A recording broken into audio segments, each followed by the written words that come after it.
నమస్తే అండి. ఈరోజు వీడియోలో గుత్తి బీరపాదుని టెర్రస్ గార్డెన్లో సింపుల్గా ఎలా పెంచుకోవాలో తెలుసుకుందాం. నార్మల్ బీరపాదుల లాగానే గుత్తి బీరపాదుని కూడా మనం విత్తనాల ద్వారా పెంచుకోవచ్చండి. వీటి విత్తనాలు వచ్చేసి ఇలా ఉంటాయి. ఇవ్వండి, లాస్ట్ సీజన్లో అంటే లాస్ట్ ఇయర్లో సీజన్లో ఈ పాదుకి అంటే ఈ విత్తనాలకు సంబంధించిన పాదుల్ని పెంచాను. వీటి కాయలు వచ్చేసి కొంచెం చిన్నగా ఉంటాయండి. ఈ సీజన్లో ఇంకో ఇవి పెట్టాను, కొంచెం పెద్దగా లావుగా ఉన్నాయి. సో వీటిలో విత్తనాలు అంటే పాదు నుంచే కలెక్ట్ చేసి పెట్టుకున్నాను. అప్పుడప్పుడు లోపల కొంచెం చిన్నగా తీసి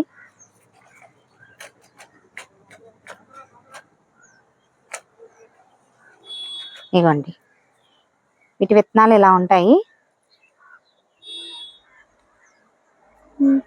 ఇలా కంటైనర్ సైజుని బట్టి మనం 3 లేదా 4 పాదుల వరకు కూడా పెట్టుకోవచ్చండి.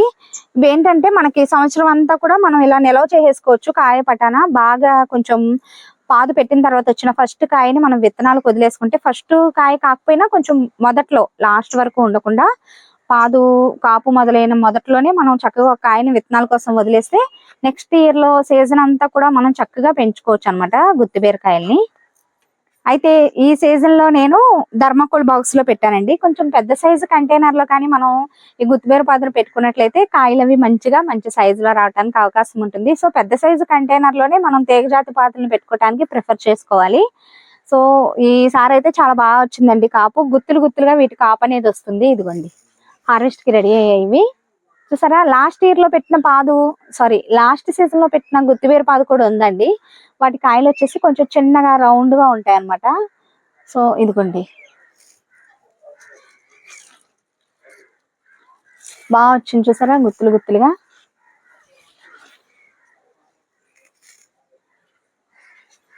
ఇదిగోండి, ఇలా గుత్తులుగా ఉంటుంది అనమాట కాపు అనేది. మామూలు బీరపాదు లాగానే 45 రోజుల తర్వాత నుంచి మనకి కాపు అనేది స్టార్ట్ అయిపోద్ది. ఒకసారి చూడండి. అయితే మామూలు బీరపాదుకి ఈ పాదుకి తేడా ఏంటంటే, మామూలుగా నార్మల్ బీరపాదులకి ఏంటంటే మేల్ ఫీమేల్ అని 2 రకాల ఫ్లవర్స్ వస్తాయి. కానీ వీటికి ఓన్లీ మేల్ ఫీమేల్ 2 కూడా ఒకే ఫ్లవర్ లో ఉంటాయి. ఒకసారి చూసారా, ఇదిగోండి, ఇలా గుత్తులుగా వచ్చి ఈవినింగ్ టైంలోనే వీటి పువ్వులు అనేవి విచ్చుకుంటాయి. వన్స్ ఒకసారి పువ్వు వచ్చిందంటే అది కంపల్సరిగా కాయలుగా మారుతాయి. ఎందుకంటే పాలినేషన్ ప్రాబ్లం అది ఉండదండి. మేల్ ఫీమేల్ 2 కూడా ఒకే ఫ్లవర్ లో ఉండటం వల్ల కంపల్సరిగా కాయలుగా మారుతాయి. పాలినేషన్ ప్రాబ్లం అలా ఉండదు అనమాట. గుత్తులుగా కాపు వస్తుంది కాబట్టి మేబీ గుత్తి బీరకాయలు అని అంటారేమో వీటిని. బట్ వీటి టేస్ట్ కూడా చాలా బాగుంటుందండి. ఊరికే మగ్గిపోతాయి. నార్మల్ బీరకాయలకి ఇదిగోండి, ఈ నార్మల్ బీరకాయలకి ఇలా గరుకుగా ఉంది చూసారా గీతలు, వీటికి అలా ఉండదు, నున్నగా ఉంటాయి అనమాట. సో పైనుండే ఈ చెక్క అంతా కూడా తీయవలసిన అవసరం లేదండి. ఇలా లేతగా ఉన్నాయి కదా, వీటిని కట్ చేసి దొండకాయల లాగానే మనం చిన్న ముక్కలుగా కట్ చేసి తాలింపులో వేసేసుకోవచ్చు. అలాగే వీటితో పచ్చడి చేసుకున్నా కూడా రుచి అనేది బాగుంటుంది అనమాట. విత్తనాలు కలెక్ట్ చేసుకుని తప్పకుండా ఒకసారి ట్రై చేయండి. ఒకసారి మనం పాదు పెట్టుకుంటే దాని నుంచి మనం విత్తనాలు అనేవి నెక్స్ట్ సీజన్ కి కావలసినట్టుగా మనం సేకరించుకోవచ్చు. అయితే మామూలుగానే పెద్ద సైజు కంటైనర్ లో వేసాము. మట్టిని ఎలా కలిపాము అంటే మామూలు కూరగాయ పాదులకు లాగానే 1:1:1 రేషియో అనమాట. 1% మట్టి, 1% ఎరువు, 1% కొబ్బరి పొట్టు, ఈ 3 సమపాలలో తీసుకుని కొద్దిగా వేపపిండిని మిక్స్ చేసుకుని అన్ని రకాల పాదులకి మనం మట్టిని కలుపుకున్నట్టుగానే దీనికి కూడా అంతే అనమాట. అయితే పాదు పెట్టిన తర్వాత అవి విత్తనాలు మొలకలు వచ్చి తీగలు వచ్చి చక్కగా పూత పింద స్టార్ట్ అయ్యి కాపు మొదలయ్యేంత వరకు మనం ఎరువులు అవి వేయవలసిన అవసరం లేదు. ఆ మట్టిలో మనం కలుపుకున్న ఎరువుల బలమే పాదు పాకటానికి పూత పింద రావటానికి సరిపోద్ది అనమాట. వన్స్ ఒకసారి కాపు స్టార్ట్ అయింది అంటే మనం కంపల్సరిగా వాటికి ఎక్స్ట్రాగా ఎరువులు వేయాల్సిన అవసరం ఉంటుంది. 15 రోజులకు ఒకసారి కంపోస్ట్లు, అలాగే వారానికి 1-2 సార్లు మనం లిక్విడ్ ఫర్టిలైజర్స్ కూడా ఇస్తూ ఉంటే పాత అనేది హెల్దీగా పెరుగుతుందండి. అయితే వీటికి పెస్ట్లు పెద్దగా రావు. నార్మల్ బీరపాదుల కంటే కొంచెం ముడత అలా వస్తుంది, కానీ ఇది బాగానే ఉంటుందిలేండి హెల్దీగా. కొంచెం ఏమన్నా మీకు అక్కడక్కడ ఆకుల మీద మచ్చ, బూడిద తెగులు అలాంటివి వస్తే మీరు వేప నూనె, పొగాకు ద్రావణం ఇలాంటి వాటిని మీరు స్ప్రేలుగా చేసుకోవచ్చు. అలాగే చిన్న టిప్స్ మనకి ఎక్కువ రిజల్ట్ ఇవ్వడానికి అవకాశం ఇస్తాయండి. ఎప్పుడు కూడా కంటైనర్ ఒకసారి చూడండి, కంటైనరు మామూలుగా పెద్ద సైజుది సెలెక్ట్ చేసుకున్న తర్వాత ఎప్పటికప్పుడు మనం ఈ ఆకులో కంటైనర్లో ఉండి కలుపు ఇదంతా కూడా తీసేసుకుని ఈ అడుగు నుండి ఆకుల్ని మనం మట్టి మీద వాడే ఆకులన్నీ కూడా రిమూవ్ చేసేసుకోవాలి. చూసారా, పాదు నుంచి ఇంకో ఈ గ్యాప్ వచ్చే వరకు కూడా మనం ఆకులు ఎండిపోయిన పండిపోయిన ఆకులన్నీ కూడా రిమూవ్ చేసేసుకోవాలన్నమాట. మొక్క మొదలను ఎప్పుడు గాలాడుతూ ఉండేటట్టుగా చూసుకుంటే పెస్టులకి గురి కాకుండా ఉంటుందండి. అలాగే మొక్క మొదలను కూడా ఎప్పుడు మనం గుల్ల చేసుకుంటూ ఉండాలి, 10 రోజులకి 15 రోజులకి అలాగా. సో చిన్న చిన్న టిప్స్ పాటిస్తే చాలా సింపుల్ గా మనం గుత్తి బీరకాయల్ని హార్వెస్ట్ చేసుకోవచ్చు. అలాగే ఎండ కూడా చాలా అవసరం అండి. కూరగాయ పాదులు అన్నింటికి కూడా ఎండ బాగా తగిలే ప్లేస్ లో మనం ఆ కంటైనర్స్ సెట్ చేసుకోవాలి. కనీసం 4 నుంచి 5 గంటలు ఎండ తగిలే ప్లేస్ లో మనం కంటైనర్స్ ఉండేటట్టుగా సెట్ చేసుకోవాలి. ఎండ తగలకపోయినా కూడా పాదు అన్హెల్దీగానే ఉంటుంది. చాలా మంది పిందలుగా ఉన్నప్పుడే కాయలు మాడిపోతున్నాయి అని కంప్లైంట్ చేస్తూ ఉంటారు. కొంతమంది కామెంట్స్ లో కూడా అడుగుతున్నారండి, ఎందుకు పూతగా ఉన్నప్పుడే కాయలు మాడిపోతాయంటే ఒకటి పాలినేషన్ ప్రాబ్లం అండి. ఇందాక చెప్పాను కదా, పాలినేషన్ జరగకపోతే అవి కాయలుగా మారకుండానే పూత పింద చిన్న స్టేజ్ లో ఉన్నప్పుడే అవి మాడిపోతాయి. సో హ్యాండ్ పాలినేషన్ ట్రై చేయండి. హ్యాండ్ పాలినేషన్ అంటే వీటికి గుత్తి బీరకైతే అవసరం లేదు, నార్మల్ బీరకాయలకి అయితే. అలాగే ఇంకొకటి ఏంటంటే, ఇంకా మాడిపోతున్నాయి పాలినేషన్ ప్రాబ్లం లేదు కదా అంటే, బలం తక్కువైనా కూడా పూత మాడిపోద్దండి, కాయలుగా మారవు. కాయలు కూడా చిన్న సైజులో వంకర టెంకరగా అలా వస్తాయి. సో కంటైనర్ లో మనం బంధించేసి పాదుల్ని పెంచుతున్నప్పుడు మట్టిని ఎప్పుడు మనం ఫర్టిలైజ్ చేస్తూ ఉండాలన్నమాట. మనం ఎక్స్ట్రాగా వాటికి ఫీడ్ చేసి అందించాలి, వాటికి కావాల్సిన పోషకాలని మనమే ఇవ్వాలి. సో అలా మనం బీరపాదులను పెంచుకోవచ్చు. లాస్ట్ ఇయర్ అంతా కూడా బీరపాదుల్ని పెంచడంలో నేను ఫెయిల్ అయ్యాననే చెప్పొచ్చండి. ఎందుకంటే పాదు పెట్టిన తర్వాత పూత పింద స్టార్ట్ అయ్యాక ఒక రకమైన వైరస్ వచ్చేసేది వాటికి. ఇంకా ఎన్ని రకాలు మనం వేప నూనె, పొగాకు ద్రావణం ఇవన్నీ పెస్ట్లో రిమూవ్ అవడానికి మనం స్ప్రేలుగా చేసినా కూడా అది వర్కౌట్ అవ్వలేదు అనమాట. పాదు పెట్టడం, పూత పింద స్టార్ట్ అయ్యాక మళ్ళీ ఆ పాదు తీసేయటం, అలా చాలా టైం వేస్ట్ అయింది, శ్రమ కూడా వృధా అయింది అనమాట. సో ఈసారి ఏం చేశానంటే నాటు వెరైటీ పెట్టానండి. హైబ్రిడ్ వెరైటీ అసలు తీసుకురాలేదు. నాటు వెరైటీల్లో పెస్టులు చాలా వరకు తక్కువగానే ఉన్నాయి, చాలా హెల్దీగా కూడా ఉన్నాయండి పాదులు. చూసారా, కాయలు కూడా మంచిగా రెడీ అవుతున్నాయి.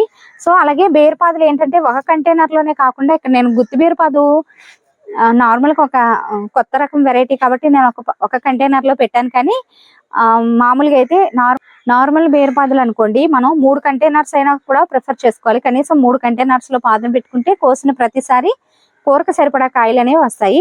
లాస్ట్ సీజన్ లో పెట్టిన గుత్తి బీరపాదు ఇక్కడ ఉందండి, చూపిస్తాను. ఇది లాస్ట్ సీజన్ లో పెట్టిన బీరపాదు అనమాట. చూసారా, ఇవి రౌండ్ గా చిన్నగా ఉన్నాయి. సో కాపు ఆల్మోస్ట్ ఆఖరికి వచ్చే బట్టి కాదండి, ఫస్ట్ నుంచి ఇంతే ఈ సైజు. కొంచెం ఇదొక చిన్న వెరైటీ అనమాట. చాలా రోజులు మనం దిగుబడి అనేది తీసుకోవచ్చు. నేనైతే నార్మల్ బీరకాయల్లో కూడా కలిపి వండేస్తానండి వీటిని. లేదంటే సపరేట్ గా వండుకున్నా బాగుంటుంది. ఎక్కువ కాయలు దొరికాయి అనుకోండి సపరేట్ గా వండుకోవచ్చు. ఒక్క పాదే కాబట్టి కొంచెం తక్కువ కాయలు రాబట్టి నేను నార్మల్ బీరకాయల్లో కలిపేసి వండుతున్నాను. ఇది లాస్ట్ సీజన్ లో పెట్టుకున్న పాదండి. చాలా రోజుల పాటు మనం హార్వెస్ట్లు తీసుకోవచ్చు. నార్మల్ బీరపాదు కూడా దీనిలోనే మిక్స్ అయ్యింది. ఇప్పుడు గుత్తి బీరకాయల్ని హార్వెస్ట్ చేసుకుందాం.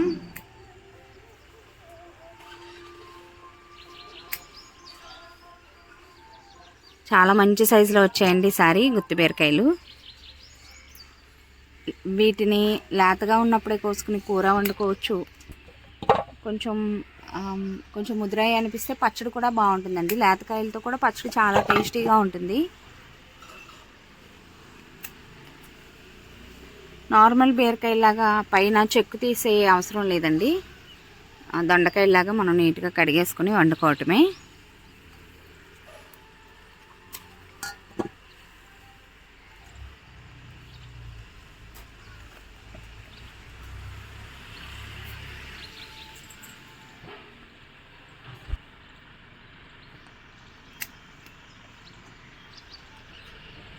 తీగ కూడా చాలా దూరం పాకింది గుత్తిబీర తీగ.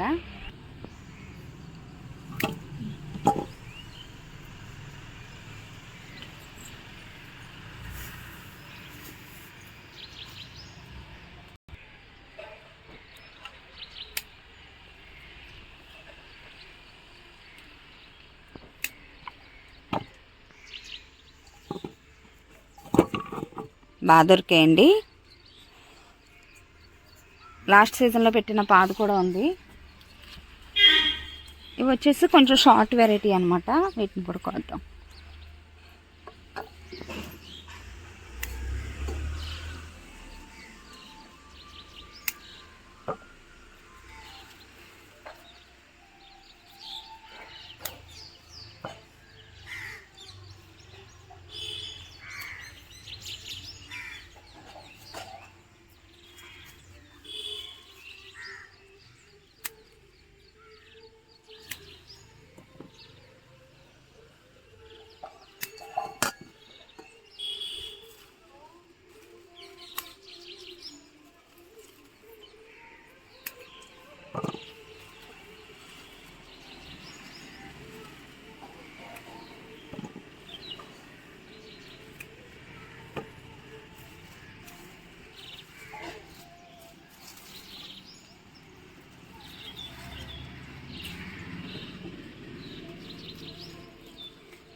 చూసారా, మొత్తం 1 కేజీ కాయల వరకు దొరికాయి.